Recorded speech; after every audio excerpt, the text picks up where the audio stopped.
Okay. हम discuss कर रहे थे पैथोफिजियोलॉजी को।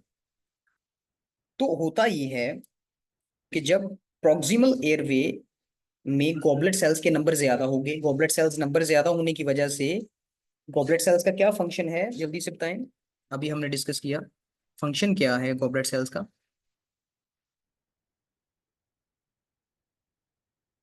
What is the function of goblet cells?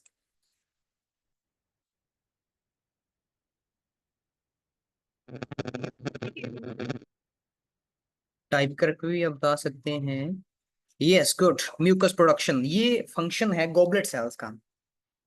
तो गॉबलेट सेल्स ने हाइपर हाइपर सिक्रेशन की म्यूकस की, तो उसके रिजल्ट में ऑब्स्ट्रक्शन हो गई। प्रोक्सिमल में तो हमें पता चल गया कि इस तरह ऑब्स्ट्रक्शन हो गई है। अब हम बातें हैं प्रिफरल की। प्रिफरल एयरवे में कैसे ऑब्स्ट्रक्शन होगी? प्रिफरल एयरवे में होता यह है कि उसमें गॉबलेट सेल्स नहीं होते। उसमें गॉबलेट सेल्स नहीं होते। अब होता उसमें यह है कि इन्फ्लामेशन की वजह से ना, जो वॉल्स है ना, एयरवे की जो वॉल्स हैं, उसमें थिकनिंग होना शुरू हो जाती है। थिकनिंग होना शुरू हो जाती है, इसके अलावा फाइब्रोसिस होना शुरू हो जाती है।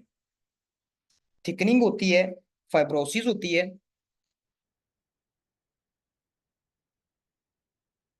दो काम होते हैं उसमें।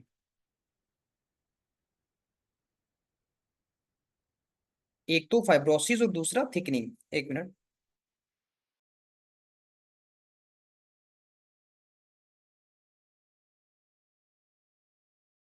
एक तो होगी थिकनिंग, दूसरा हो गया फाइब्रोसिस। तो अब थिकनिंग की वजह से जाहिर है, अब थिकनिंग हो रही है, एक हमारे पास एयरवे है ना, एयरवे है, तो उसकी थिकनिंग हो रही है। तो जाहिर है जब थिकनिंग हो रही है, इसके अलावा फाइब्रोसिस हो रही है, तो उसका जो पाथवे है, जो डायामीटर है, वो कम ही होगा ना। इस तरह परिफरल एयरवे में ब्लॉकेज होती है, उसका डायामीटर कम हो जाता है परिफरल एयरवे में। इस तरह ब्लॉकेज होती है क्योंकि उसमें थिकनिंग हो रही है, फाइब्रोसिस हो रही है। अब प्रिफरल एयरवे की भी हमने बात कर ली। इसके अलावा होता यह है कि जो एक और काम होता है, दो तो हमने इस ये बात कर ली। इसके अलावा होता यह है कि जो एल्वियोलर वॉल है ना, एल्वियोलाई की जो वॉल है, वो भी डिस्ट्रॉय होना शुरू हो जाती है। एल्वियोलर वॉल जो है उसकी भी डिस्ट्रक्शन होती है। जब एल्वियोलर वॉल की डिस्ट्रक्शन हो रही है, एल्वियोलर वॉल की डिस्ट्रक्शन क्यों हो रही है? इसकी रीजन ये है कि जाहिर है ऊपर से तो ऑब्स्ट्रक्शन हुई पड़ी है ना, ऑक्सीजन नीचे नहीं आ रही। ऑक्सीजन नीचे नहीं आ रही, तो एक्सचेंज नहीं हो रहा, गैशियस एक्सचेंज नहीं हो रहा। एल्वियोलाई का तो काम ही यही है ना कि उन्होंने गैशियस एक्सचेंज करवाना है। एल्वियोलाई ने करवाना था गैशियस एक्सचेंज। लेकिन अब ऊपर से ऑक्सीजन ही नीचे नहीं आ रही, जिसकी वजह से एल्वियोलर वॉल्स डिस्ट्रॉय होना शुरू हो जाती हैं। एल्वियोलर वॉल्स की डिस्ट्रक्शन होती है, और उसकी वजह से जो रिकॉइलिंग होती है ना एल्वियोलाई की, एल्वियोलाई रिकॉइल करती है ना, रिकॉइल करती है। तो उनकी रिकॉइलिंग की जो इलास्टिसिटी जो होती है ना, बेसिकली एल्वियोलाई की कम हो जाती है। जब इलास्टिसिटी कम होती है, जब हमें पता है लंग्स एक्सपैंड होते हैं, फिर रिड्यूस होता है उनका साइज, फिर एक्सपैंड होता है, इस तरह। तो जब उनकी इलास्टिसिटी कम होती है, तो उसके रिजल्ट में प्रॉपर गैशियस एक्सचेंज नहीं हो पाता। तो अब एल्वियोलर वॉल डिस्ट्रक्शन हुई, जिसके रिजल्ट में जो इलास्टिसिटी है वो भी कम हो जाती है। इलास्टिसिटी का कम हो गई। उसके अलावा होता ये है, अब पहले दो काम हमने कर लिए, तीसरा ये भी बात हमने डिस्कस कर ली कि जो एल्वियोलर वॉल है उसकी डिस्ट्रक्शन होती है। तीन काम अभी तक, तीन चीजें हमने डिस्कस कर ली। उसके बाद होता यह है कि जो पल्मोनरी वास्कुलेचर है ना, जो वेजल्स हैं, पल्मोनरी वेजल्स हैं, उनमें भी थिकनिंग होना शुरू हो जाती है। ये वैसे पॉइंट अभी डिस्कस करने की जरूरत नहीं है, ये बाद में हम करेंगे जब कोर पल्मोनेले वगैरह डिस्कस करेंगे आगे। तो इस तो हमें ये चीज वैसे वहां अगर करेंगे तो ज्यादा बेस्ट है। अगर अगर कोई इधर करना चाहता है तो वो भी बहुत अच्छी बात है, आपको आगे मसला नहीं होगा। लेकिन अगर इसको स्किप भी कर दें तो इसमें कोई इशू नहीं है। ये वाला पॉइंट जो है, ये वाला, इसकी इसकी मैं बात कर रहा हूँ। इसमें होता ये है कि हमने एल्वेओलर वॉल की भी बात कर ली। नेक्स्ट हम बात करें पल्मोनरी वास्कुलेचर की, पल्मोनरी वेसल्स की, जो कि बेसिकली पल्मोनरी वेसल्स के रिजल्ट, पल्मोनरी वेसल्स ही ब्लड को लेके आ रही हैं, इसके अलावा वापस भी लेके जाती हैं पल्मोनरी वेसल्स, आपने इसके बारे में पढ़ा होगा।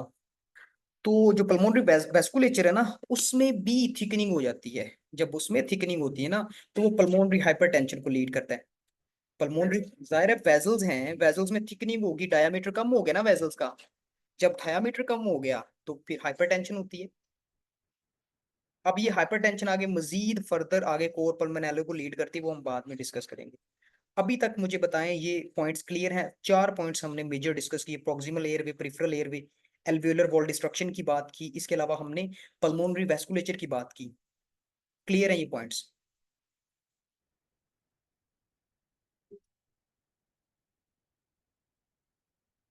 जल्दी से बताएं।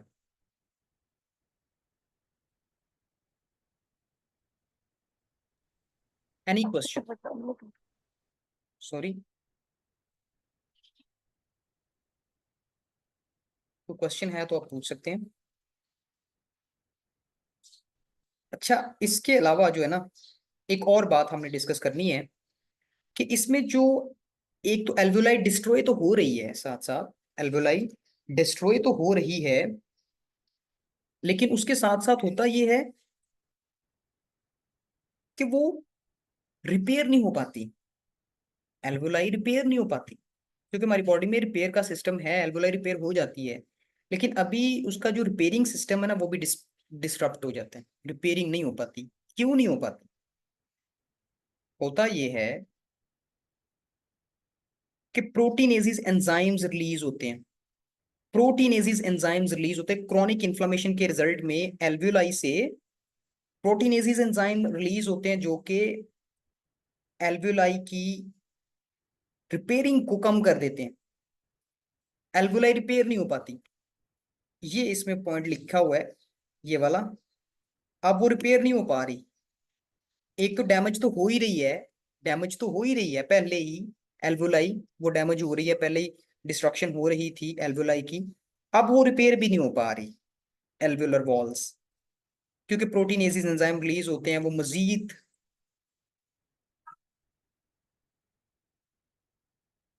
थिकनिंग।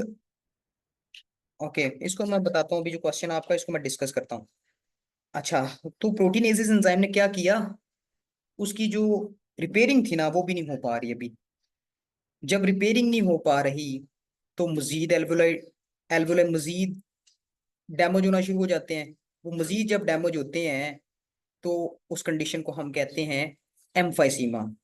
एम्फाइसीमा में हम कहते हैं destruction of walls of alveoli. तो अब एल्वुलाई क्योंकि बहुत ज्यादा जब डैमेज हो जाएंगी, तो उस कंडीशन को हम कहेंगे एम्फाइसीमा। इसके अलावा एक और कंडीशन भी है, जेनेटिक कंडीशन है अल्फा वन ट्रिप्सिन डेफिशिएंसी की।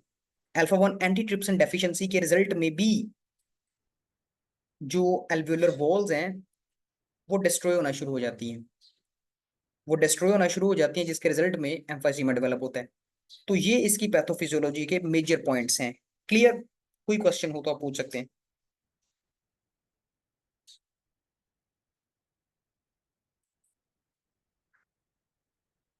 Any question?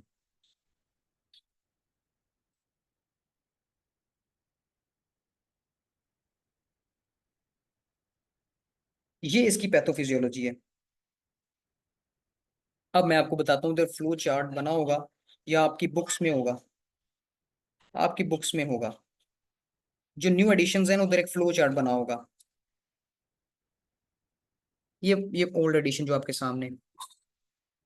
ओके, मैं इसको रिपीट कर देता हूँ। होता ये है,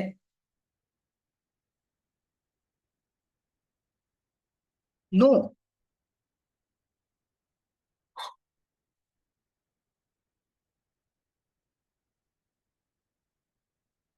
होता यह है कि हाइपरट्रोफी डेवलप हो रही है, क्योंकि वर्कलोड ज्यादा हो रहा था पल्मोनरी वेस्कुलेचर पे।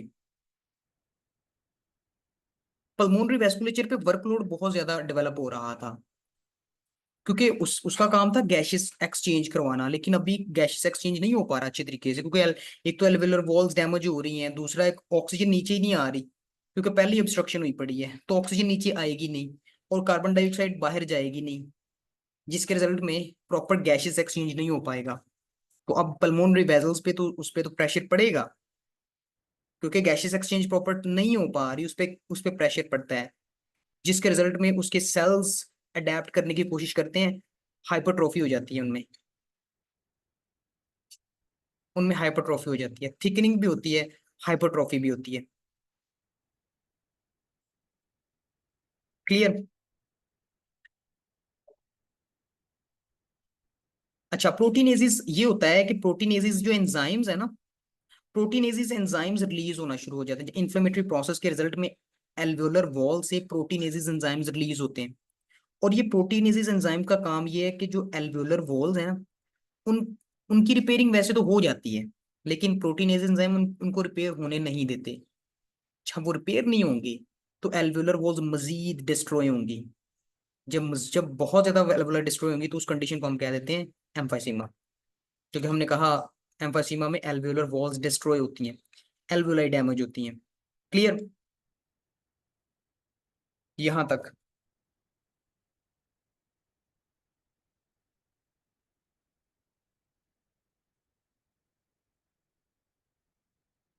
ओके, तो आज का जो हमारा लेक्चर का टाइम है वो क्योंकि इतना ही था, तो आज हमने ये, क्योंकि हमारी डेमो क्लास है, हमने आपको चीज़ें थोड़ा एक तो डिटेल में चीज़ें बताई स्टार्ट में, कि हमने सब्जेक्ट के बारे में बताया, इंट्रोडक्शन बताया, इसमें क्या क्या पढ़ना है, कितने यूनिट्स हैं, इसका पेपर पैटर्न क्या है, तो ये चीज़ें बताई। इसके अलावा हमने आपको अब टॉपिक भी हमने आज स्टार्ट किया, रेस्पिरेटरी सीओपीडी। तो अब मुझे ये बताएं कि आपको ये जो सब्जेक्ट है, या सीओपीडी है, एएचएन है, ये आपको कैसा लगा है?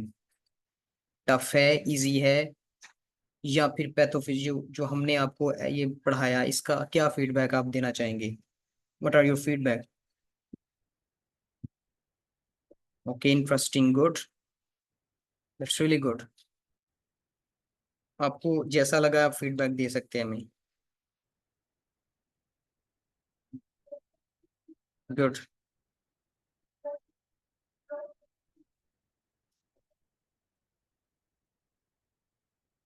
और ये हमारी डेमो क्लासेस हैं, 1 वीक के लिए फ्री ऑफ कॉस्ट हैं। आप खुद भी लें, अपने फ्रेंड्स को भी इनवाइट करें, ताकि सबका फायदा हो जाए। और भी बहुत से सेशन चल रहे हैं, लेकिन हमारे जो जितने भी टीचर्स हैं, पोजीशन होल्डर्स हैं, मैं खुद 2 साल यूएचएस का पोजीशन होल्डर रहा हूँ। फर्स्ट ईयर में मेरी पोजीशन थी यूएचएस में, सेकंड ईयर में मेरी पोजीशन थी यूएचएस में। 2 साल मैं पोजीशन होल्डर रहा हूँ यूएचएस का। इसके अलावा में हमारे जो दूसरे टीचर्स हैं, फार्माकोलॉजी के, पैथो के पोजीशन होल्डर्स हैं। तो हम आपको वो चीज़ें बताएंगे जो कि एज अ पोजीशन होल्डर हमने पढ़ी हैं, जो हमें पता है कि ये चीज़ इंपॉर्टेंट है, और हमने पेपर कैसे टैकल करना है, पेपर को कैसे हमने चीजें पढ़नी है, आपको कैसे बतानी है, पेपर पैटर्न कैसा होना चाहिए, कैसा लिखना है, कैसे मार्क्स आते हैं, कौन सी ट्रिक्स हैं, वो हम सारी चीजें आपको बताएंगे। तो ये अच्छा, हम आपको प्लेटफॉर्म प्रोवाइड कर रहे हैं, आप खुद भी हैं, अपने जो फ्रेंड्स हैं उनको भी बताएं। तो ये हमारा 1 वीक क्लास चलेगी, फ्री ऑफ कॉस्ट है, कोई भी ज्वाइन कर सकता है। तो आज के लेक्चर का हमारा टाइम इतना ही था, बाकी जो है वो हम नेक्स्ट क्लासेस में डिस्कस करेंगे। अब जो नेक्स्ट आपकी क्लास है वो होगी फार्मा की क्लास। वो जो मैं दोबारा से क्लास का स्केड्यूल ग्रुप में शेयर करूंगा, जो बच्चे ऐड नहीं उनको मैं ऐड कर देता हूँ। और इनको इनका जो जो स्केड्यूल है मैं दोबारा से आपको ग्रुप में शेयर कर देता हूँ। 5:15 पे, 5:15 पे दूसरी हमारी फार्मा की क्लास है। 5:15 से 6:15 फार्मा की क्लास है। इसके अलावा 6:30 6:30 से 7:30 हमारी पैथो की क्लास है। तो 3 क्लासेस एक दिन में हुआ करेंगी, ताकि आपका ये जितने भी मेजर सब्जेक्ट्स हैं ना, विद इन 3 मंथ्स आपके क्लियर हो जाएंगे, जिसमें हमारे पास EHN 1 2 HA, पैथो, फार्मा, ये सारे मेजर सब्जेक्ट्स आपके विद इन 3 मंथ्स कवर होंगे। और ये भी नहीं कि हम सिर्फ जस्ट थ्योरी कवर करवाएंगे, हम आपके टेस्ट भी लेंगे, और हम आपको उसका भी एक अलग प्लेटफॉर्म है, गूगल क्लासरूम पे हम आपके टेस्ट कंडक्ट करेंगे। सैटरडे संडे में जस्ट हम आपके टेस्ट ही लेंगे, जो हमने पढ़ा होगा जितना भी, उसका टेस्ट होगा। क्लियर? Any question?